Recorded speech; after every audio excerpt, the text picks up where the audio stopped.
Thank you very much, thank you. नमस्कार दोस्तों। नमस्कार सर। मेरा नाम सरबजीत है और सफलता के इस सफर में मैं आप सबका स्वागत करता हूं। Thank you sir. हम सभी लोग अपनी लाइफ में सफल होना चाहते हैं दोस्तों, चाहे किसी भी क्षेत्र की हम बात करें। अगर हम चाहें तो उस क्षेत्र में सबसे ऊंचे मुकाम पर पहुंच सकते हैं।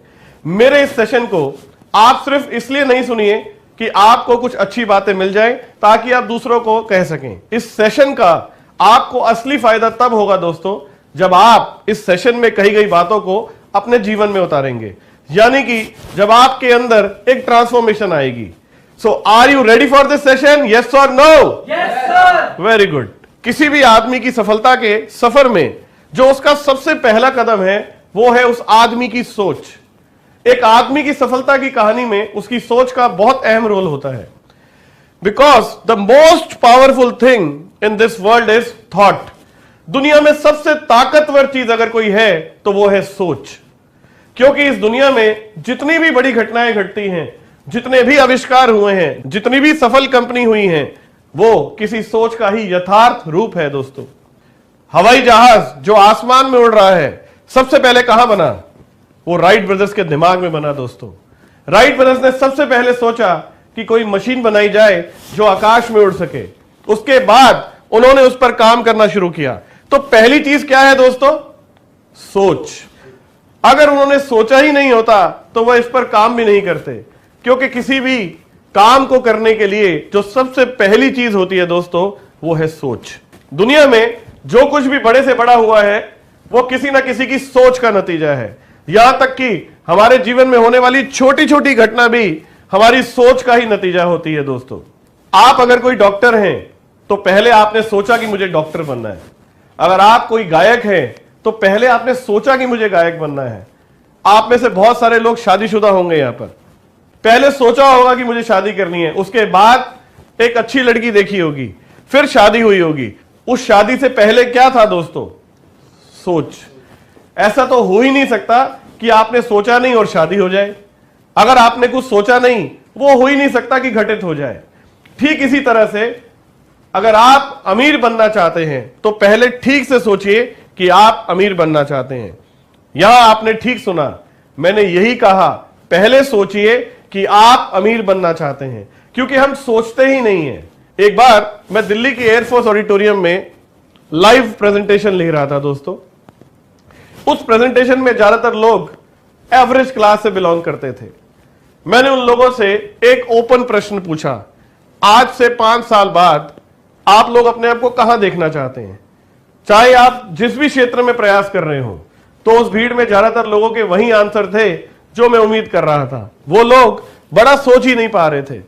किसी का उत्तर था कि मैं अपनी कंपनी में बस असिस्टेंट मैनेजर बन जाऊं, तो कोई कह रहा था कि बस किसी तरह से 20,000 रुपए महीना कमाने लग जाएं तो सारे सुख आ जाएंगे। कुछ लोगों ने तो यह तक कह दिया, थोड़े से पैसे व मन की शांति। करीब उन 700 लोगों की भीड़ में सिर्फ 5 आदमी ऐसे थे दोस्तों जिन्होंने 5 साल बाद 1 लाख रुपए महीने की इनकम की इच्छा जाहिर की। और पूरी भीड़ में सिर्फ एक आदमी बोला कि मुझे 5 साल बाद 1 करोड़ रुपए महीना, बड़ी गाड़ी व रहने के लिए एक बड़ा बंगला चाहिए। दोस्तों हम सोचने में डर रहे हैं दोस्तों। बाकी सब भी 1 करोड़ बोल सकते हैं, लेकिन वो डर रहे हैं कि बाकी लोग कहीं मजाक ना उड़ा दें। अगर आप किसी दोस्त के सामने खड़े होकर अचानक बोल दें कि एक दिन मैं बहुत अमीर आदमी बनूंगा, बड़ी गाड़ी लेकर निकलूंगा, तो वो जो नौकरवादी है और भाग्यवादी है वो तुम्हारा मजाक उड़ाने लग जाएंगे। तुम उस डर में भी नहीं बोलोगे। सोच के ऊपर प्रतिबंध लगे हुए हैं दोस्तों। रस्से में कस कस कर आपकी सोच को बांधा गया है। मैंने पहले ही बोला कि जो आपने सोचा नहीं वो घटित नहीं हो सकता। तुम सोच ही नहीं रहे कि हमें एक कामयाब आदमी बनना है तो घटित कैसे होगा? सफलता की राह पर आपका पहला स्टेप है आपकी सोच।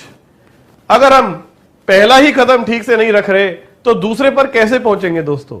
इसलिए पहले सोच को बड़ा करो। आगे की बात तो हम बाद में करेंगे। तो पहला स्टेप क्या है दोस्तों? सोच। थिंक बिग, बड़ा सोचिए। एक और गहरा सवाल है कि हम लोग छोटा सोचते ही क्यों हैं? हम बड़ा सोचने से डरते क्यों हैं? क्यों हम 10,000, 20,000, 1 लाख पर आकर अटक जाते हैं? बड़ा सोचना तो छोड़िए, अगर कोई दूसरा बड़ा सोच भी रहा होता है तो हम उसका मजाक उड़ाने लग जाते हैं। इसमें हमारी गलती नहीं दोस्तों, हमें हमारी सोच मिलती है हमारी परवरिश से। हम कैसे माहौल में पले, कैसे माहौल में बड़े हुए, कौन कौन से लोग जो हमारी परवरिश में शामिल थे। किसी भी आदमी की परवरिश में 3 तरह के लोगों का खास योगदान होता है दोस्तों। पहला उसके मां बाप, दूसरा उनके यार दोस्त, और तीसरा उनके स्कूल के टीचर। ये वो लोग हैं दोस्तों जो उसको सोच प्रदान करते हैं। और इन लोगों ने हमें बचपन में क्या सिखाया है? बेटा पढ़ो लिखो, मेहनत करो, दिन रात एक कर दो ताकि बड़े होके एक अच्छी नौकरी पा सको। बचपन से लेकर बड़े होने तक, चाहे हमारे माता पिता हो, टीचर हो या दोस्त हो, सबने मिलकर हम सबके दिमाग में सिर्फ एक ही बात ठूसी है, पढ़ाई करो ताकि एक अच्छी नौकरी मिल सके। मैंने अपने जीवन के 18 साल स्कूल और कॉलेज में पढ़ने में लगा दिए। 18 साल तक किसी एक अध्यापक ने मुझे नहीं बोला कि बेटा पढ़ो लिखो, बड़े होकर बिजनेसमैन बनना, व्यवसायी बनना, लोगों को नौकरियां देना। यह किसी ने नहीं समझाया दोस्तों। 18 साल तक वो वही ठूसते रहे दिमाग में कि पढ़ो लिखो, दिन रात मेहनत करो, ट्यूशन लगाओ ताकि अच्छे नौकर बन सको। दुनिया भर के स्कूलों में सिर्फ नौकर तैयार किए जा रहे हैं दोस्तों, नौकरी देने वाला एक भी आदमी तैयार नहीं हो रहा। इसमें इन लोगों की कोई गलती भी नहीं है दोस्तों, क्योंकि वो भी ऐसे ही बड़े हुए हैं। उनके पास जो होगा वही तो वो आपको दे सकते हैं। वो आपको वो कैसे दे सकते हैं जो खुद उनके पास नहीं है। उनकी परवरिश भी वैसे ही हुई है दोस्तों। अंग्रेज हमारे देश पर राज करना चाहते थे। वो चाहते ही नहीं थे कि हम लोगों को इंडिपेंडेंट सोच दी जाए। अगर आपको पढ़ते वक्त ये महसूस हो जाए कि आप राजा बनने के लायक हैं, तो क्या अंग्रेज आप पर राज कर सकते थे? इसलिए उन्होंने एक ऐसा एजुकेशन सिस्टम तैयार किया जिसमें से इंटेलिजेंट लोगों को छांटा तो जा सके, मगर उनकी मानसिकता सिर्फ एक अच्छी नौकरी पाने की होनी चाहिए। इस देश में जिस व्यक्ति ने आजादी का सबसे बड़ा आंदोलन छेड़ा वो थे महात्मा गांधी। वो बाहर से पढ़कर आए थे, इंडिया से नहीं पढ़े दोस्तों। उन्हें मालूम था कि एंटरप्राइजिंग स्टडी क्या होती है। जब वो देश में आए तो उन्हें गुलामी बर्दाश्त नहीं हुई, क्योंकि वहां तो गुलामी सिखाई नहीं गई थी। हमारे देश को आजादी तो मिल गई दोस्तों, मगर हमारी सोच आज भी गुलाम है, क्योंकि एजुकेशन सिस्टम तो वही है जो अंग्रेजों ने चलाया था। एक बार एक बाज का अंडा कौवे के घोंसले में गिर गया। उसमें से जब बच्चा पैदा हुआ तो कौवे ने ही उसे अपना बच्चा समझकर पाला।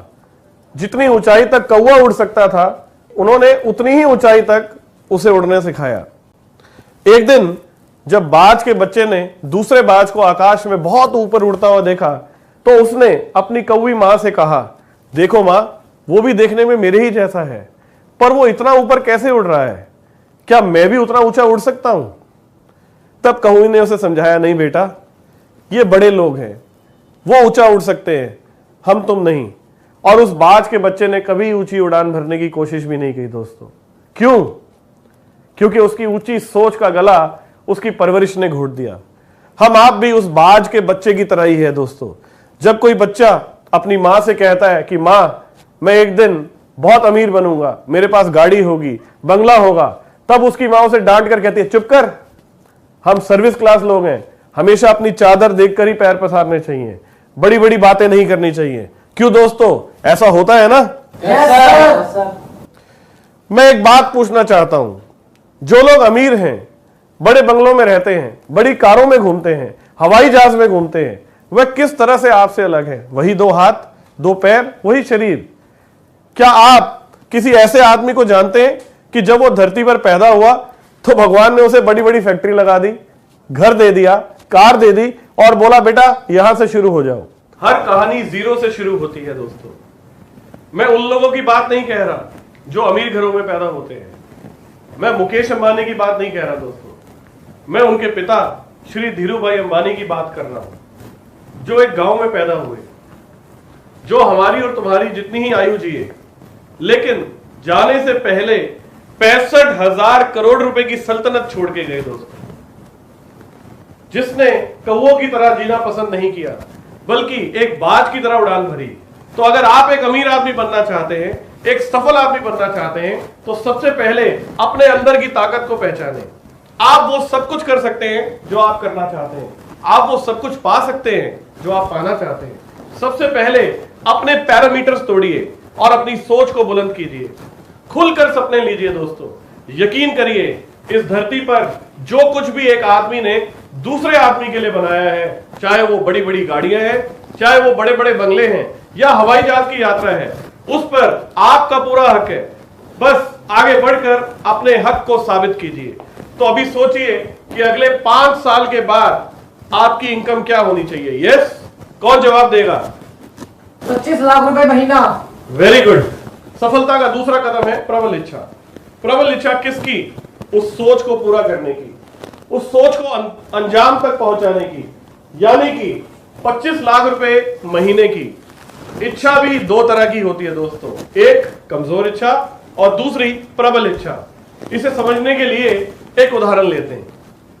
मान लीजिए रात के 11 बजे हैं, बाहर कड़ाके की ठंड पड़ रही है, आप रजाई में दुब के बैठे हैं, तभी आपके मन में एक इच्छा आती है कि क्यों ना गरम गरम टिक्की खाई जाए। अब देखना यह है कि आपकी कमजोर इच्छा है या प्रबल इच्छा है। अगर वो कमजोर इच्छा है तो आपकी ठंड उस इच्छा पर हावी हो जाएगी। आप सोचेंगे कि कौन ठंड में यार रजाई से निकलेगा, छोड़ टिक्की शिक्की, बैठकर आराम से टीवी देखते हैं और मूंगफली खाते हैं। लेकिन अगर वो इच्छा प्रबल होगी तो आप क्या करेंगे? आप रजाई हटाएंगे, उसमें से बाहर निकलेंगे, कपड़े पहनेंगे, अपने जूते कसेंगे, अपनी कार या स्कूटर निकालेंगे, शहर का चक्कर लगाएंगे, बढ़िया टिक्की वाला ढूंढेंगे और टिक्की की प्लेट बनवाएंगे दोस्तों, खाएंगे और वापस आ जाएंगे।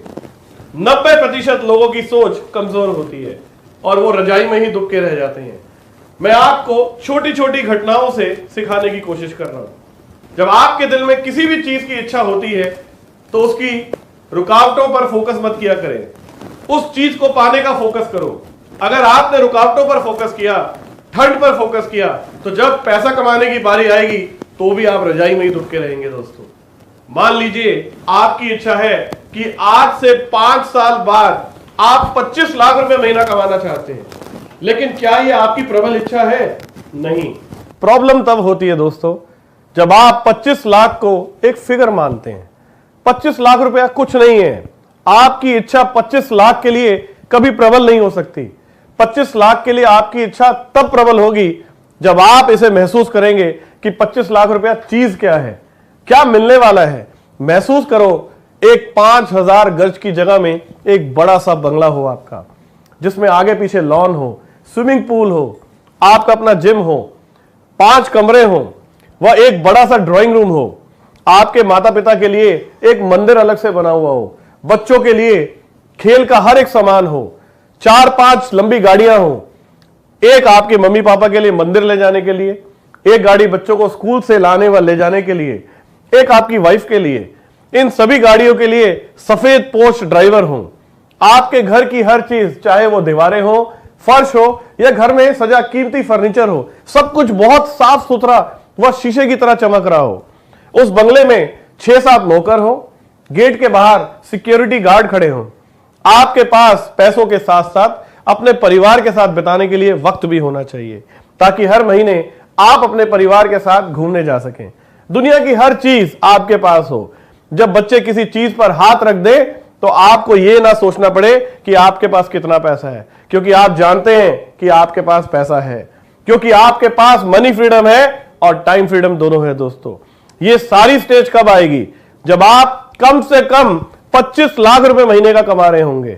इस सपने को महसूस कीजिए, क्योंकि अगर आप इस सपने को महसूस नहीं करेंगे तो 25 लाख रुपए महीना पाना आपकी प्रबल इच्छा नहीं बनेगी। और अगर ये आपकी प्रबल इच्छा नहीं बनेगी, न तो आप उस रास्ते को तलाश करेंगे जो आपकी मंजिल तक जाता है, न ही आप उस रास्ते में आने वाली मुश्किलों से संघर्ष कर पाएंगे। तो आप में से कितने लोग हैं जिनकी प्रबल इच्छा है कि आज से 5 साल बाद वो 25 लाख रुपए महीना कमाना चाहते हैं? Good, very good. चलिए दोस्तों, अब हम सफलता के तीसरे कदम की ओर चलते हैं, लेकिन उससे पहले हम पहले 2 कदम रिवाइज कर लें। तो सफलता का पहला कदम क्या है दोस्तों? सोच। Very good. सोच नहीं, बड़ी सोच। सफलता का दूसरा कदम क्या है दोस्तों? इच्छा। इच्छा नहीं दोस्तों, प्रबल इच्छा। जब अपने सपनों को पूरा करने की इच्छा प्रबल होगी तो उससे अगली चीज आप क्या करेंगे, आप पूरा करने का रास्ता ढूंढेंगे। और अमीर बनने का रास्ता क्या है दोस्तों, वो है लेवरेज इनकम। तीसरा कदम दोस्तों, पथ यानी कि लेवरेज इनकम का रास्ता। इस सोच को पूरा करने के लिए करना क्या पड़ेगा, सीधा सीधा फॉर्मूला है, यदि समझ सके तो। नौकरी करके दुनिया में कोई कभी भी अमीर नहीं बन सकता। जितने लोग बड़ी बड़ी गाड़ियां लेकर घूमते हैं वो सब एंटरप्रेन्योर हैं, यानी जो लोग बिजनेस करते हैं। तो रास्ता क्या है, उसके लिए समझना पड़ेगा आपको चाहिए क्या। 25 लाख रुपए महीना एक फॉर्मूला है, सीधा सीधा, that is time is equal to money, यानी कि जो समय है वो पैसे के बराबर होता है। सबसे साधारण फॉर्मूला। दुनिया में जो भी पैसा कमाता है वो वक्त बेचकर ही पैसा कमाता है। आप नौकरी करते हैं तो आप टाइम बेचते हैं, आप दुकान चलाते हैं तो आप टाइम बेचते हैं। हर आदमी टाइम बेचकर पैसा कमाता है।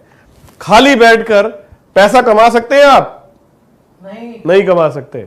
हर आदमी समय बेचकर पैसा कमाता है। आप सबने राम और बजाज की कहानी तो जरूर सुनी होगी। उसमें एक है मिस्टर बजाज और एक है मिस्टर राम। जो नहीं जानते मैं फिर से बताता हूं दोस्तों। मिस्टर राम मिस्टर बजाज के यहां नौकरी करते हैं और राम को मिलती है 10,000 रुपए महीने की तनख्वाह। मिस्टर बजाज के यहां राम जैसे 2,000 लोग काम करते हैं। मिस्टर राम को ये 10,000 रुपए क्यों मिलते हैं जानते हैं आप? क्योंकि राम अपने दिन के 8 घंटे मिस्टर बजाज को देते हैं। अगर वो महीने में 25 दिन काम करते हैं, यानी कि 10,000 को अगर मैं 25 से भाग करूं तो कितना हुआ, 400 रुपए दोस्तों। यानी एक दिन का 400 रुपए। 8 घंटे के उन्हें 400 रुपए मिलते हैं दोस्तों। यानी अगर मैं 400 को 8 घंटों से भाग दूं तो ये होता है 50 रुपए। यानी कि बजाज ने उनके 1 घंटे की कीमत लगाई है 50 रुपए दोस्तों। देखिए क्या होता है नौकरशाही लोगों के साथ। ये 50 रुपए की कीमत किसने लगाई, मिस्टर राम की? ऑफ कोर्स मिस्टर बजाज ने। मिस्टर राम अपने वक्त की कीमत भी नहीं लगा सकते। मिस्टर राम ज्यादा से ज्यादा कितना पैसा और कमा सकते हैं?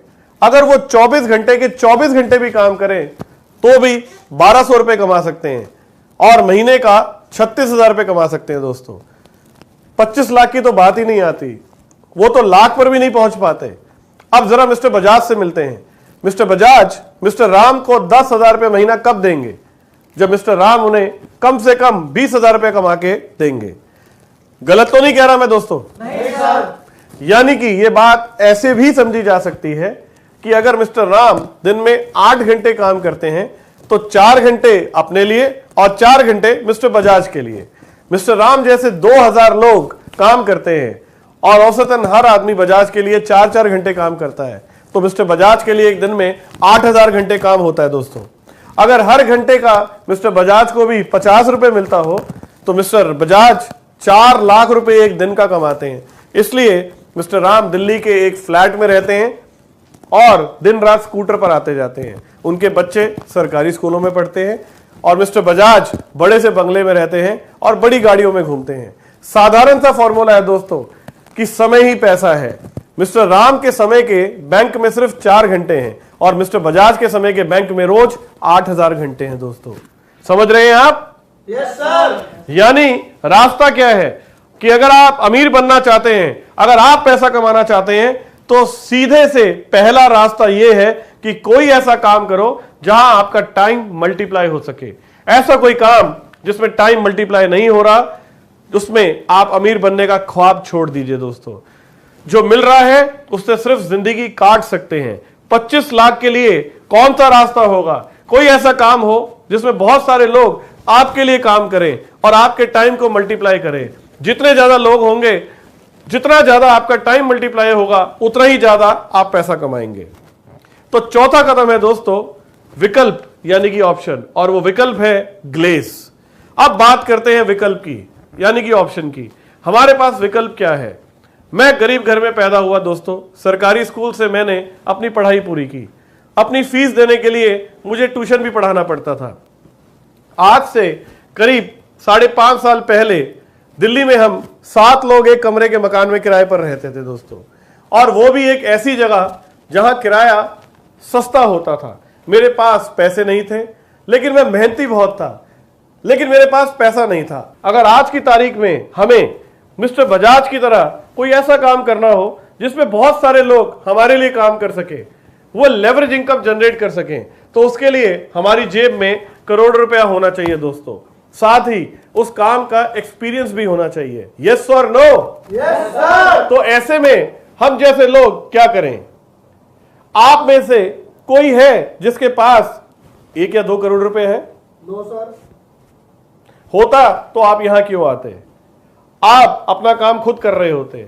हम मेहनत करने को तैयार हैं, लेकिन हमारे पास लगाने के लिए ना तो इतने सारे पैसे हैं और ना ही बिजनेस का कोई एक्सपीरियंस। फिर हमारे पास क्या विकल्प शेष बचता है? कौन सा ऐसा काम है जिसमें ना तो कोई एक्सपीरियंस चाहिए और ना ही कोई बड़ी इन्वेस्टमेंट? बिजनेस की दुनिया में सिर्फ एक ऐसा बिजनेस है जो लेवरेज इनकम के सिद्धांत पर बेस्ड है और उसे एक छोटी सी इन्वेस्टमेंट से शुरू किया जा सकता है, और उस बिजनेस का नाम है डायरेक्ट सेलिंग। डायरेक्ट सेलिंग में आप जितना चाहें उतना अपने टाइम को मल्टीप्लाई कर सकते हैं और जितना चाहें उतना पैसा कमा सकते हैं। मैं ये नहीं कह रहा हूं कि यह काम किसी भी दूसरे काम से आसान है। इसमें आप रातों रात सफल होने की उम्मीद मत लगाइए दोस्तों, लेकिन ये वो रास्ता है जिस पर चलकर आप अनलिमिटेड वेल्थ कमा सकते हैं, क्योंकि ये टाइम मल्टीप्लाई के सिद्धांत पर काम करता है। यह बिजनेस 100% उम्मीद के मुताबिक है, इसमें सफलता निश्चित है। मैंने सुना है कई लोगों को ये कहते कि ये बिजनेस काम नहीं करता, इसमें ज्यादातर लोग कामयाब नहीं होते, लोग अपना पैसा फंसा लेते हैं। मैं उनसे वापस एक सवाल पूछता हूं, दुनिया में कौन सा ऐसा बिजनेस है जिसमें अगर आप जरूरी मेहनत व ध्यान नहीं देंगे तो कामयाब हो जाएंगे?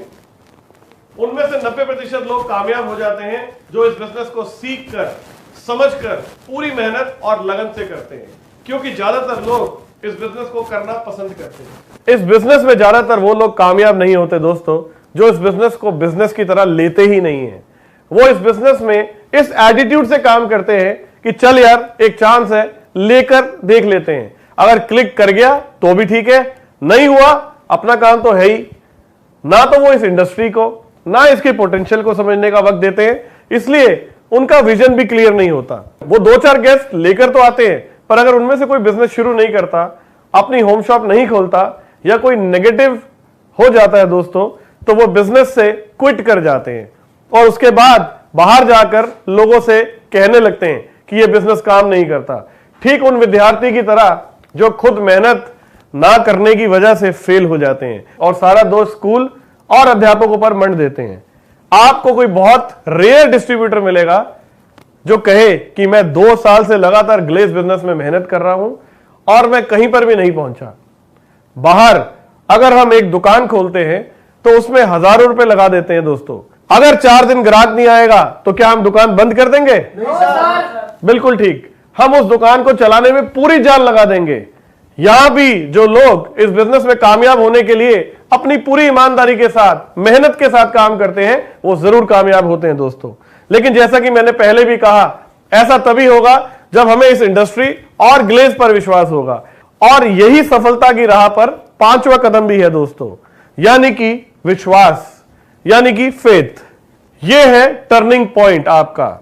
सारी बात इस शब्द पर आकर रुक जाती है दोस्तों। मान लिया कि लेवरेज इनकम करना पड़ेगा, मान लिया कि ऑप्शन भी ग्लेज है, लेकिन क्या यह विश्वास अंदर है कि यह सड़क कामयाबी की ओर जाती है? क्या यह 100% श्योर है कि इस रास्ते पर चलकर आज से 5 साल के बाद मैं 25 लाख रुपया हर महीने कमा पाऊंगा? विश्वास तो नहीं होता दोस्तों। आधा अधूरा विश्वास लेकर हम काम शुरू करते तो हैं, और यकीन मानो अगर विश्वास आधा अधूरा है तो सफलता के चांस भी आधे अधूरे हैं। एक बार एक जंगल में एक कुत्ते ने एक चूहे को बिल में जाते देख लिया और उसने बिल को खोदना शुरू कर दिया। वहां पर और भी कुत्ते थे, उन्होंने उसे देखकर खुद भी खोदना शुरू कर दिया। वो बहुत देर तक बिल खोदते रहे। जो बाद में कुत्ते आए थे वो धीरे धीरे एक एक करके हटने लगे, लेकिन जो सबसे पहले वाला कुत्ता था वो अभी भी बिल खोद रहा था। आखिर में वो चूहा उसे मिल गया, उसने अकेले खाया और डकार भी ली। जानते हैं वो क्यों लगातार खोदता रहा? क्योंकि दोस्तों उसने अपनी आंखों से उस चूहे को उस बिल में जाते देखा था। उसे विश्वास था कि चूहा इसी बिल में है। जो लोग इस इंडस्ट्री के बारे में कुछ नहीं जानते, उनको मैं बता देना चाहता हूं कि यह कोई स्कीम नहीं है, यह एक लेजिटिमेट बिजनेस है। आने वाले वक्त में ज्यादातर प्रोडक्ट इस तरह से बिकेंगे। अमेरिका में ये 60 साल पुरानी इंडस्ट्री है और वहां $100 बिलियन से भी ज्यादा कीमत के प्रोडक्ट व सर्विस आज इसी इंडस्ट्री के थ्रू मूव होते हैं। यही इंडस्ट्री अमेरिका में एक मैच्योर इंडस्ट्री बन चुकी है और इसका अंदाजा आप सिर्फ इसी बात से लगा सकते हैं कि आज वहां बहुत सारी डायरेक्ट सेलिंग कंपनियां पब्लिक लिमिटेड हो चुकी हैं और इनमें से बहुत सारी सेवी इन्वेस्टर की फेवरेट भी हैं। भारत में ये इंडस्ट्री अभी बिल्कुल इनिशियल फेज में है, इसलिए भारत में इस इंडस्ट्री का व इससे जुड़े लोगों का एक बहुत ही सुनहरा भविष्य है। काश मैं आपको अपनी आंखें निकाल कर दे सकता और आप वो देख पाते जो मैं देख पा रहा हूं। मैंने उस चूहे को बिल में जाते देखा है दोस्तों, और इसलिए मैं तब तक प्रयास करता रहूंगा जब तक कि मैं अपने सपने यहां से पूरे नहीं कर लूंगा। छठा कदम लगातार प्रयास यानी कि कंटिन्यूअस एफर्ट। विश्वास के बाद सफलता की राह पर छठा कदम है लगातार प्रयास, यानी कि तब तक कोशिश करो जब तक कि सफलता आपके कदमों में ना हो। फेलियर क्या है दोस्तों? एक अधूरा प्रयास। चलिए मैं आपको 100% सफलता का एक मूल मंत्र देता हूं और इस मूल मंत्र का नाम है लॉ ऑफ एवरेज, यानी कि औसत का नियम। यह एक ऐसा नियम है दोस्तों जिसे हम कहते हैं यूनिवर्सल ट्रुथ, जो उतना ही सच्चा है जितना कि भगवान सच्चा है।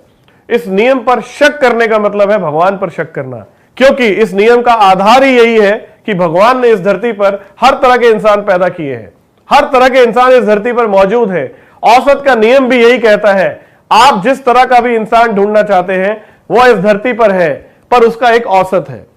उदाहरण के लिए, अगर मैं एक ऐसा आदमी ढूंढना चाहता हूं जो मात्र 500 रुपए के लिए दूसरी मंजिल से छलांग लगाने को तैयार हो जाए, जैसे ही मैं आपसे ये कहूंगा आप कहेंगे ऐसा पागल कहां मिलेगा, ऐसा तो कोई हो ही नहीं सकता।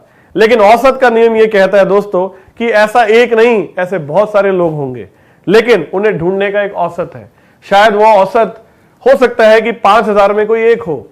कितना? 5000 में कोई एक। यानी कि जब 5000 लोगों से लगातार पूछते चले जाएंगे कि क्या आप दूसरी मंजिल से कूद सकते हैं, तो औसतन उनमें से कोई एक आपकी बात मान लेगा और बोलेगा ला मैं कूद के दिखाता हूं। बड़े बड़े सनकी पड़े हैं दोस्तों इस दुनिया में। Yes sir. सबके सब लोग नहीं कूदते और ऐसा भी नहीं होगा कि कोई भी ना कूदे, लेकिन उसे ढूंढने का सिर्फ एक ही तरीका है और वह तरीका है लगातार प्रयास। आपको लगातार हर आदमी के पास जाकर पूछना पड़ेगा, सर हमारे पास एक स्कीम है, हम लोगों की दिलेरी चेक कर रहे हैं, जो दूसरी मंजिल से कूदेगा हम उसे 500 रुपया देंगे। आप कूदेंगे क्या? नहीं सर। ज्यादातर जवाब क्या आएगा? नो। उस नो में भी अलग अलग तरह के आदमी अलग अलग तरह के जवाब देंगे। कुछ कहेंगे पागल हो गया है क्या, दारू पी रखी है, कोई नहीं मिलेगा तुम्हें, क्यों हमारा और दूसरों का वक्त खराब कर रहे हो। कोई गाली तक दे डालेगा दोस्तों। और इसी प्रयास में आपको वो इंसान भी मिलेगा जो खुद आकर आपसे बोलेगा कि दूसरी क्या, मैं तीसरी मंजिल से कूद कर दिखाता हूं। चलो मैं आपको एक और उदाहरण देता हूं दोस्तों। आपने बंजी जंपिंग का नाम सुना है? Yes sir. जिसमें लोग पैर में रस्सी बांधकर बहुत ऊपर से नीचे कूद जाते हैं, उसको बंजी जंपिंग कहते हैं। 40-40 मंजिल से लोग छलांग लगा देते हैं दोस्तों। अगर आप सबको मौका मिले तो आप में से कितने लोग हैं जो 40 मंजिल से पैर में रस्सी बांधकर कूदने को तैयार हो जाएंगे? देखा, यही है दोस्तों औसत का नियम। ये काम करता है। यहां कम से कम 70 लोग होंगे, 70 में से 3, यानी अगर हम बंजी जंपिंग की औसत निकालें तो 70 में से 3 का मतलब हो गया करीब 25 में से 1, तो औसत हुआ 25 में से कोई एक बंजी जंपिंग के लिए हां करेगा और 24 मना करेंगे। हर चीज का औसत है दोस्तों। आप सबने यह सुना है, सिखों के 10वें गुरु गोविंद सिंह जी अपने शिष्यों की एक सभा ले रहे थे। उसमें कई सौ लोग बैठे हुए थे। उन्होंने पूरी भीड़ से एक प्रश्न किया कि तुम में से कौन वीर है जो गुरु के लिए शहीदी देगा। पूरी भीड़ में से सिर्फ एक हाथ खड़ा हुआ, मैं दूंगा। गुरु महाराज उसे तंबू के पीछे ले गए। वहां एक बकरा खड़ा किया हुआ था दोस्तों। उन्होंने अपने शिष्य से कहा कि चीखो। वो चीखा तो गुरुजी ने उस बकरे की गर्दन काट दी। खून बहकर बाहर निकला। लोगों ने सोचा कि वो शहीद हो गया। गुरु महाराज फिर से बाहर आए और उन्होंने फिर से वही प्रश्न किया तो एक और हाथ खड़ा हुआ। उसे पता था कि उसके साथ क्या होना है, फिर भी उसने हाथ खड़ा किया। उसके साथ भी उन्होंने वैसा ही किया। एक एक करके 5 लोग ऐसे खड़े हुए जो शहीदी देने के लिए तैयार हो गए दोस्तों, जिन्हें बाद में गुरु महाराज ने 5 प्यारों के नाम दिया दोस्तों। यह भी एक औसत का नियम है। उस भीड़ में से सबके सब खड़े नहीं हुए, लेकिन ऐसा नहीं था कि कोई भी खड़ा नहीं हुआ। 5 वहां भी मिले जो अपना शीश देने के लिए आगे आए। समझ रहे हैं आप? Yes sir. मैं क्या कहना चाहता हूं दोस्तों, गुरु महाराज जी को भी पता था कि कुछ योद्धा तो ऐसे होंगे जो बलिदान देने को तैयार होंगे। 2 दोस्त थे जो एक डायरेक्ट मार्केटिंग कंपनी के लिए घर घर जाकर प्रेस बेचने का काम करते थे। उनमें से एक दोस्त ने पहले ही 15 दिन में उस काम को छोड़ दिया, लेकिन दूसरे दोस्त ने 2 महीने के बाद सबसे ज्यादा प्रेस बेचने का अवार्ड जीता। उसे स्टेज पर बुलाकर सम्मानित किया गया और पूछा गया कि तुमने ऐसा क्या किया। उसने बड़ा साधारण सा जवाब दिया कि मुझे एक प्रेस बेचने पर 50 रुपए मिलते हैं। मैंने एक नियम बना रखा था कि मुझे रोज कम से कम 500 रुपए कमाने ही कमाने हैं। मैंने अपनी काबिलियत के हिसाब से औसत निकाली कि औसतन अगर मैं 10 दरवाजे खटखटाता हूं तो एक प्रेस बिकती है और 9 लोग प्रेस नहीं खरीदते। इसका मतलब है दोस्तों, अगर मैं 100 दरवाजे खटखटाऊंगा तो मेरी 10 प्रेस बिकेंगी, 10 प्रेस बिकेंगी तो मुझे 500 रुपए मिलेंगे। इसलिए मैंने एक टारगेट बना लिया कि चाहे कुछ भी हो, सुबह से शाम तक मुझे पूरे 100 दरवाजे खटखटाने हैं। जब मेरे 100 दरवाजे पूरे हो जाते थे तो अपने आप मेरी 10 प्रेस बिक चुकी होती थी।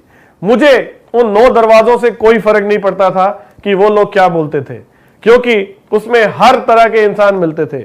जब मैं सुबह सुबह जाकर लोगों के घर की घंटियां बजाता था तो कुछ लोग देर से उठते थे तो वो मुझे गालियां देनी शुरू कर देते थे। कुछ लोग बोलते थे कि भैया दोपहर में आए हो, पानी पियोगे क्या, चाय लोगे, हमें प्रेस तो नहीं चाहिए। कुछ लोग ऐसे थे जो प्रेस के फीचर्स के बारे में पूछते तो सब कुछ थे लेकिन खरीदते नहीं थे। कुछ लोग ऐसे थे जो कहते थे कि तुम एजेंट ही नकली हो। कुछ लोग कहते थे कि क्या प्रेस बेचने का काम कर रहे हो, मेरे यहां नौकरी कर लो। हर तरह का इंसान मुझे घंटी बजाने पर मिलता था दोस्तों, लेकिन मेरे कान उसको नहीं सुनते थे। मेरे कानों को सिर्फ उस आवाज का इंतजार होता था जो कहे कि हमें प्रेस खरीदनी है, और वो 10 में से 1 दरवाजा जरूर खुलता था दोस्तों। जो उसका दूसरा दोस्त था उसने पहले 4-5 दरवाजे खटखटाए, उसने 10 दरवाजे भी पूरे नहीं किए। उनसे जो जवाब मिले उससे उसने एक कंक्लूजन निकाल लिया कि ये प्रेस इस दुनिया में कोई भी नहीं खरीदेगा, ये प्रेस बिक ही नहीं सकती। औसत का नियम काम करता है दोस्तों। प्रॉब्लम तब होती है जब हम औसत से पहले हार मान लेते हैं। हर आदमी का अपना अपना औसत है। वो प्रेस वालों का 10 में से 1 था तो शायद आपका 15 में से 1 हो या शायद 5 में से 1 हो, लेकिन औसत जरूर निकलेगा। एक बार एक गरीब लड़की ने एक साधु को प्रवचन देते सुना कि अगर आदमी में काबिलियत है तो वो मिट्टी को सोना बना सकता है। तभी उसके दिमाग में एक बात आई। उसने मिट्टी ली और उसकी छोटी छोटी पुड़िया बनानी शुरू कर दी। उस पुड़िया को यह कहकर घर घर बेचना शुरू कर दिया कि मेरे पास संजीवनी मिट्टी है, इसे अगर आप अपने पौधे में डालेंगे तो उससे पौधों की उम्र लंबी होगी और इसकी कीमत है सिर्फ 1 रुपया। इसका भी औसत निकला और वो औसत था 8 में से 1, क्योंकि पैसे इतने कम थे जो लोग रिस्क ले सकते थे। उन्होंने वह पुड़िया उससे खरीद ली। यानी कि औसत का नियम इतना ताकतवर होता है कि उस लड़की ने मिट्टी को भी बेचकर पैसा कमा लिया। मैकडोनल्ड का नाम तो सुना होगा आप लोगों ने। Yes sir. मैकडोनल्ड दुनिया की सबसे बड़ी रेस्टोरेंट की सीरीज है दोस्तों। यह अमेरिका की कंपनी है। इसके मालिक है रे क्रॉक। रे क्रॉक का 1950 से 60 में न्यूयॉर्क के अंदर अपना एक बर्गर का रेस्टोरेंट था, बहुत चलता था। उस आदमी के मन में एक सोच आई कि काश ऐसा हो पाता कि मेरा मैकडोनल्ड दुनिया के हर बड़े शहर में खुल जाए। उसने इस सोच को प्रबल इच्छा में बदला। फिर उसने एक फॉर्मूला सोचा। उस फॉर्मूले को आज हम सब लोग फ्रेंचाइजी कहते हैं दोस्तों। इस फॉर्मूले को लेकर वो लोगों के पास गया और बोला, भाई साहब आप मेरा रेस्टोरेंट खोलो, आप पहले जगह खरीदो, वो जगह आप खरीदेंगे, उसकी सजावट भी आप करेंगे, पैसा भी आप लगाएंगे, लेकिन बोर्ड मैकडोनल्ड यानी कि मेरा लगेगा। आप मुझे थोड़ी रॉयल्टी भी देंगे क्योंकि मैं बोर्ड लगा रहा हूं, और साथ में जो भी स्टाफ होगा उसकी सैलरी भी आप देंगे, लेकिन उसमें मेरा प्रॉफिट होगा 15%। मैं आपको सिर्फ बर्गर बनाने का फॉर्मूला दूंगा और कुछ नहीं। कितने लोग मान गए होंगे दोस्तों उस समय? जिसके पास जाते वो डांटता और बोलता, वाह पैसा मेरा, लोग भी मेरे, सब कुछ मेरा, बोर्ड तेरा, तू सिर्फ फॉर्मूला देगा मुझे कागज के ऊपर, जिस पर तू प्रॉफिट भी मांग रहा है और रॉयल्टी भी। क्या आप जानते हैं दोस्तों कि रे क्रॉक को पहली हां सुनने से पहले 1000 ना का सामना करना पड़ा, यानी कि उसकी औसत थी 1000 में से 1। 999 ना सुनने की हिम्मत उसी के पास हो सकती है दोस्तों, जिसे अपने ऊपर विश्वास हो। ये रे क्रॉक का ही विश्वास था कि आज मैकडॉनल्ड कोका कोला के बाद विश्व में सबसे बड़ा ब्रांड नेम है। लेकिन आज मैकडॉनल्ड जो कुछ भी है दोस्तों, उसके पीछे कौन जिम्मेदार है? औसत का नियम। औसत का नियम कहता है कि हम कोशिशों के नंबर में गलती करते हैं। हर आदमी की औसत किसी भी काम की सफलता में अलग अलग होता है। हमें हमेशा अपना औसत निकालना चाहिए और कामयाबी के लिए लगातार प्रयास करना चाहिए। नाकामयाब लोग वही होते हैं जो औसत से पहले प्रयास करना छोड़ देते हैं। द्रोणाचार्य ने एक बार अपने शिष्यों की परीक्षा लेने के लिए एक काठ, लकड़ी की चिड़िया पेड़ पर टांग दी और अपने सारे शिष्यों से कहा कि इस चिड़िया की आंख पर निशाना लगाओ।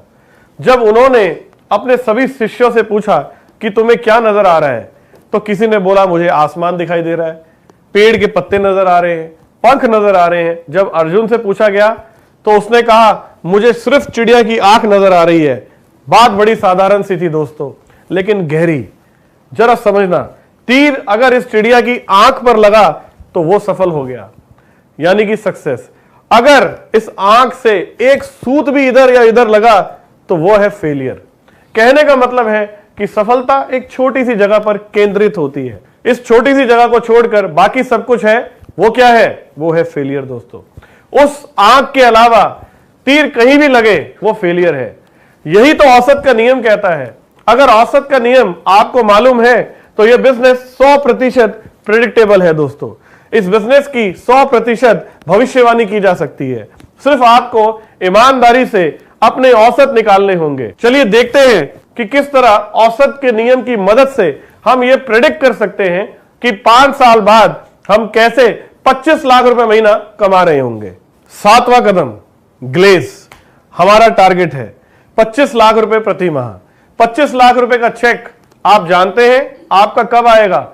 जब आपके डायरेक्ट में कम से कम 8 आरडी काम कर रहे होंगे, तब आपका चेक लगभग 25 लाख रुपए का होगा दोस्तों। 8 आरडी आपके डायरेक्ट कब बनेंगे? हमने एक आम डिस्ट्रीब्यूटर का औसत निकाला है। अगर हम 4 डायरेक्ट करें और अगर हम उन पर ठीक से मेहनत करें तो उनमें कम से कम 1 लेग आरडी बन जाती है दोस्तों। इसका मतलब यह हुआ कि 8 लोग आरडी कब बनेंगे? जब हम कम से कम 32 डायरेक्ट करेंगे, जिनमें से 8 आरडी होंगे। अब हम ये चाहते हैं कि 5 साल में हमारी 8 डायरेक्ट आरडी बन जाए, तो उसके लिए हमें 32 डायरेक्ट 4 साल में यानी कि 48 महीनों में करनी पड़ेगी। डायरेक्ट तो तब लगेगी जब आप गेस्ट लाएंगे। अब अगला सवाल यह है कि कितने गेस्ट 48 महीनों में लाएंगे कि हमारी 32 डायरेक्ट लगे। वैसे तो हर आदमी का औसत अलग अलग है। जैसे कि जब हम हॉट और वार्म मार्केट से गेस्ट इंट्रोड्यूस करते हैं, इस बात पर ज्यादा डिपेंड करता है कि आपकी अपने दोस्तों और रिश्तेदारों में इमेज क्या है। आपको क्या समझा जाता है, अच्छा इंसान या खराब इंसान? मैं बहुत कड़वा और साफ बोल रहा हूं दोस्तों। अगर आपकी इमेज अच्छी है तो आपकी औसत बहुत अच्छी हो सकती है। कोल्ड मार्केट और फ्रेश मार्केट आपको ज्यादा जानती नहीं दोस्तों, तो यहां आपकी औसत इस बात पर निर्भर करती है कि यहां आपकी प्रेजेंटेशन कैसी है और आपका एटीट्यूड कैसा है। प्रेजेंटेशन का मतलब है कि आप इस बिजनेस को कैसे प्रेजेंट करते हैं, क्योंकि वो आपको जानता नहीं, वो सिर्फ आपको देखेगा, आपकी बात करने के तरीके को देखेगा, आपकी लुकिंग देखेगा। प्रेजेंटेशन में आपका ड्रेस कोड, आपका एटीट्यूड, आपका कॉन्फिडेंस, ये चीजें मैटर करती हैं। वो लोग आप पर शक करेंगे कि आप झूठ बोल रहे हैं या सच। साथ में आपके टूल्स समझते हैं? क्या सबूत है कि ग्लेज है? क्या प्रूफ है आपके पास कि आपका आईडीएसए के साथ टाई अप है? क्या सबूत है कि कंपनी भाग नहीं जाएगी? क्या सबूत है कि हमारा पैसा सेफ है? क्या सबूत है कि आप इस कंपनी में है भी या नहीं? कोल्ड मार्केट और फ्रेश मार्केट सबूत चाहती है, आपके चेक की फोटोकॉपी चाहती है, और सबसे इंपॉर्टेंट है आपका एटीट्यूड। हर एक का औसत अलग अलग होता है, लेकिन औसत सबका होता है। अगर आप जाकर किसी से गंदे से गंदा ये भी बोले कि एक मेंबर बनाने वाला काम किया है, आदमी फंसाने हैं, तब भी एक औसत निकल जाएगा दोस्तों। वैसी सोच वाले भी मिल जाएंगे। औसत हर एक का होता है, हर आदमी बिजनेस करता है, प्रयास की संख्या कम या ज्यादा हो जाती है। जैसे जैसे आपकी प्रेजेंटेशन सुधरती जाएगी, यह औसत और सुधरता जाएगा।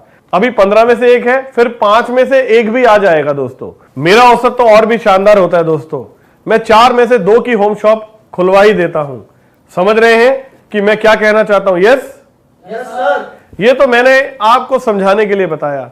हम ये मान लेते हैं कि एवरेज आप 10 में से 1 को बिजनेस शुरू करवाते ही हैं, उसकी होम शॉप खुलवाते ही हैं। कितनी सेल चाहिए आपको? 32 डायरेक्ट, यानी कि दोस्तों 32 गुना 10 बराबर है 320 गेस्ट। तो कितने गेस्ट हुए? 320 गेस्ट। 320 गेस्ट कितने हुए? मतलब औसत अगर 7 गेस्ट हर महीने, कहने का मतलब है दोस्तों कि अगर आप आज से 5 साल के बाद 25 लाख रुपए महीने का चेक चाहते हैं तो उसके लिए आपको उसकी कीमत देनी होगी। वह है 7 गेस्ट प्रति माह इस ऑफिस में लाने पड़ेंगे। सभी का औसत अलग अलग है, किसी का 12 में से भी हो सकता है और किसी का 6 भी हो सकता है, किसी का 5 भी हो सकता है। समझ रहे हैं कि क्या कहना चाहता हूं? Yes yes sir. अगर आपका औसत निकल रहा है तो शायद 50 लाख आ जाएगा। बुरा तो नहीं मान जाएंगे ना कि अगर 25 लाख सोचते थे तो 50 लाख आ गए? बुरा तो नहीं मानेंगे? No sir. Thank you. तो आज से आपका टारगेट है 10 गेस्ट प्रति माह आने ही आने हैं। अब छोटी सी दुविधा आपकी हो जाएगी, आप सोचेंगे कि 480 गेस्ट, सर मुझे तो 80 गेस्ट भी नहीं जानते। यस और नो? Yes sir. यही तो प्रॉब्लम है। मैंने पहले ही कहा कि बात तो पहले स्टेप से शुरू होती है। आप यहां तक पहुंचे ही नहीं। अगर इच्छा प्रबल है तो यह थोड़े ही देखना पड़ेगा कि ठंड कितनी है और क्या करना पड़ेगा, रजाई हटानी पड़ेगी तो पड़ेगी। मुझे एक बात बताओ, जब आपके अंदर कोई इच्छा ही नहीं थी तो बेकार में तुम्हारे 80 दोस्त बन गए। आज तुम्हारे जीवन, तुम्हारे सपनों का सवाल है, तो क्या तुम 400 और दोस्त नहीं बना सकते? दोस्तों, क्या लोगों ने मना कर रखा है आपसे दोस्ती करने से? साधारण सी बात है। अगर आप एक फैक्ट्री चला रहे हैं और फैक्ट्री में लोहा खत्म हो जाए तो क्या फैक्ट्री को ताला लगा देंगे? नहीं सर। क्या करेंगे? लोगों से बात करेंगे और अपनी फैक्ट्री में लोहा या रॉ मटेरियल डलवाएंगे। बड़े बड़े बंगलों में रहना, बड़ी बड़ी गाड़ियां चलानी है, तो यह कीमत है दोस्तों उसकी। यस और नो? Yes sir. अब आप इतनी बड़ी ऑर्गेनाइजेशन चलाने जा रहे हैं, आप उम्मीद कर रहे हैं कि मेरी ऑर्गेनाइजेशन 25 लाख की हो, और आप जानते हैं कि आज पैसा लोगों से मल्टीप्लाई होता है। पैसा तब आएगा जब लोग आपके लिए काम करेंगे, तो उसके लिए आप लोगों से दोस्ती नहीं कर सकते। यह उनका काम है, उनका काम का हिस्सा है लोगों से मिलना, उनका मिशन है लोगों से मिलना।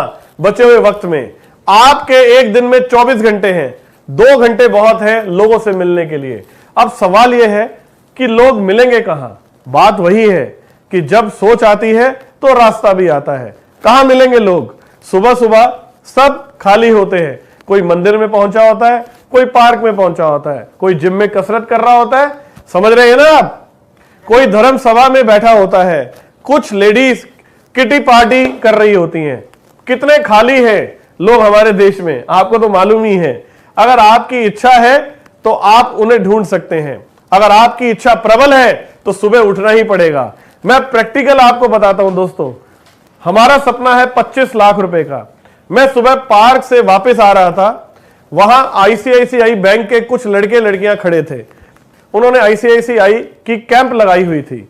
जब मैं वहां से जा रहा था तो मेरे अंदर का नेटवर्कर जाग गया। मैंने सोचा कि यहां तो नेटवर्कर घूम रहे हैं और ये मार्केटिंग कर रहे हैं, कैसे छोड़ दूं इन लोगों को।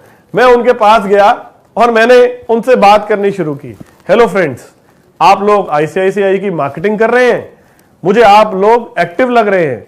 जब आप यहां से फ्री हो तो मुझे मिलें, मेरे पास आप लोगों के लिए बहुत बढ़िया काम है। बुरा तो नहीं मानेंगे ये लोग? बुरा तो नहीं मानेंगे ये लोग? नहीं, बिल्कुल ठीक। आप पार्क में घूमने निकले, यहां कुछ लोग ऐसे हैं जो रेगुलर घूमने आते हैं। वहां एक अंकल जी रोज घूमने आते हैं। पहले दिन मैं उन्हें देखकर हल्का सा मुस्कुराया। कुछ लोग आपको जवाब देंगे, कुछ ना दें। जब मैं ग्लेव में था, आपने देखा होगा अखबार में लिखा होता था वॉक इन इंटरव्यू, यानी कि जितने भी यंगस्टर हैं वो इंटरव्यू देने आए, मैं भी पहुंच जाता था। जितने लोग इंटरव्यू देने आते थे सब दोस्त होते थे, क्योंकि सबको नौकरी चाहिए थी। ये बात तो बहुत छोटी सी है, डिपेंड करता है कि आपकी इच्छा कितनी प्रबल है। अगर आप नेटवर्कर हैं तो दिल्ली में जितने लोग घूम रहे हैं उन सब में तुमको नेटवर्कर नजर आना चाहिए। दिल्ली क्या, यहां तक कि आप जिस भी शहर में रहते हैं वहां आपको एक एक आदमी में नेटवर्कर नजर आना चाहिए। औसत का नियम है कि अगर आप 10 से बात करेंगे तो 8 आपको जवाब नहीं देंगे, लेकिन 2 आपके साथ आपके टाइम को मल्टीप्लाई करने वाले हैं। अब आगे चलते हैं दोस्तों। कितने गेस्ट चाहिए आपको? 500। कितने साल में? 5 सालों में। 5 सालों में कितने महीने होते हैं? 60 महीने। हम 48 मान के चलते हैं, क्योंकि 1 साल तो आरडी बनने में लग जाएगा। 12 गुना 4 यानी कि 48, यानी हर महीने कितने गेस्ट हुए?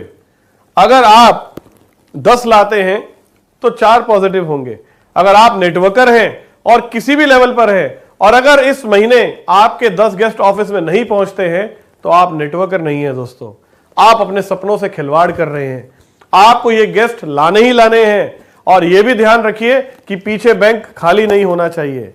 रोज 3 से 4 घंटे नए लोगों से मिलने में बिताएं। मैं एक बहुत बड़े नेटवर्कर को जानता हूं जिनका नाम है मार्क यार्नेल। वह कहते हैं कि सक्सेसफुल लोगों से सीखना चाहिए, लेकिन हम लोग असफल लोगों से घिरे हुए हैं। अगर आप 25 लाख रुपए कमाना चाहते हैं तो आपको नेटवर्कर बनना पड़ेगा, फुल टाइम नेटवर्कर बनना पड़ेगा। और नेटवर्कर का ज्यादातर समय किसमें लगना चाहिए? लोगों से मिलने में। मार्क यार्नेल एक नेटवर्कर थे। मार्क यार्नेल की 16 देश में अपनी डाउनलाइन है, अरबपति आदमी है, क्योंकि सीधा सा फॉर्मूला है कि जितने ज्यादा लोग आपके नीचे काम करेंगे उतना ही आपका समय मल्टीप्लाई होगा और उतना पैसा आप कमाएंगे। उनका एक फॉर्मूला था। वह क्या करते थे? वह 10 बीज अपनी कोट की जेब में रखते थे, और शाम को जब ये बीज उनके कोट की दूसरी जेब में आ जाते थे तो वो कहते थे कि आज का दिन सफल हो गया। और वो बीज कैसे आते थे? वो जब एक नए आदमी से मिलते थे तो एक बीज यहां से दूसरी जेब में डाल देते थे, जब दूसरे नए आदमी से मिलते थे तो एक और बीज यहां से निकालकर दूसरी जेब में डाल देते थे। ऐसे ही जब 10 बीज इधर चले जाते थे तो मार्क यार्नेल कहते थे कि आज का दिन सफल हो गया, क्योंकि वो नेटवर्कर थे। ये उनका काम है, उनके काम का हिस्सा है लोगों से मिलना। उनका मिशन है लोगों से मिलना बचे हुए वक्त में। जब आप इस रास्ते पर चल रहे होंगे, अपने गेस्ट को इंट्रोड्यूस कर रहे होंगे, तो बहुत सारे लोग आपको रास्ते से हटाने की कोशिश करेंगे। इसमें हमारे माता पिता, हमारे भाई बहन, हमारे दोस्त भी शामिल हैं, क्योंकि साधारण सी बात है कि सफलता का रास्ता बहुत कम लोग जानते हैं, और जो जानते हैं वह दूसरों को बताते नहीं। हम 85% ऐसे लोगों से घिरे हुए हैं जो फेलियर के रास्ते पर हैं। मेरे मम्मी पापा मुझे बहुत प्यार दे सकते हैं दोस्तों, लेकिन सफलता का रास्ता नहीं दिखा सकते, क्योंकि वो खुद सफल नहीं हुए। अगर उन्हें पता होता तो वह खुद सफल हो जाते। सफलता का रास्ता तो मुझे कोई सफल आदमी ही दिखा सकता है। ऐसा नहीं है कि मैं उनसे प्यार नहीं करता, मैं उनसे प्यार करता हूं, तभी मैंने उनकी बात नहीं सुनी। अगर मैं उनकी बात सुनता तो आज उन्हें बड़ी गाड़ी में घुमाने लायक नहीं बनता दोस्तों। आज मैं ऐसा सपना देखने की हिम्मत नहीं जुटा पाता कि मैं उन्हें घर में एक अलग से मंदिर बनवा के दे सकूं। 500 गेस्ट लाने के लिए आपको 2000 लोगों को इनवाइट करना पड़ेगा। 2000 में से 1500 आपको गोली भी देंगे और 500 पहुंचेंगे। इसलिए आपको 2-2500 दोस्त बनाने हैं 5 सालों में। जिनकी इच्छा प्रबल होगी वो रजाई हटाएंगे, घर से बाहर जाएंगे और टिक्की खाएंगे। यहां भी औसत का नियम काम करता है दोस्तों। मैंने बहुत सारे लोगों से बात की है आज। आप में से कुछ हैं जो मेरी बात सुनकर उस पर अमल करेंगे और आज से 5 साल के बाद यहां पर ग्लोबल डायमंड डिस्ट्रीब्यूटर बनकर खड़े होंगे। बाकी अभी 48 घंटों के अंदर ये सब भूल जाएंगे और वापस अपने काम धंधे पर लग जाएंगे, वापस वही जिंदगी जिएंगे जो वो बिता रहे थे। ये भी औसत का नियम है और एक कड़वा सच है। मेरी नजर उन पर है जो उठकर ऊपर आने वाले हैं दोस्तों। अंत में मेरी शुभकामनाएं आपके भविष्य के लिए। जय हिंद, गो गैलवे।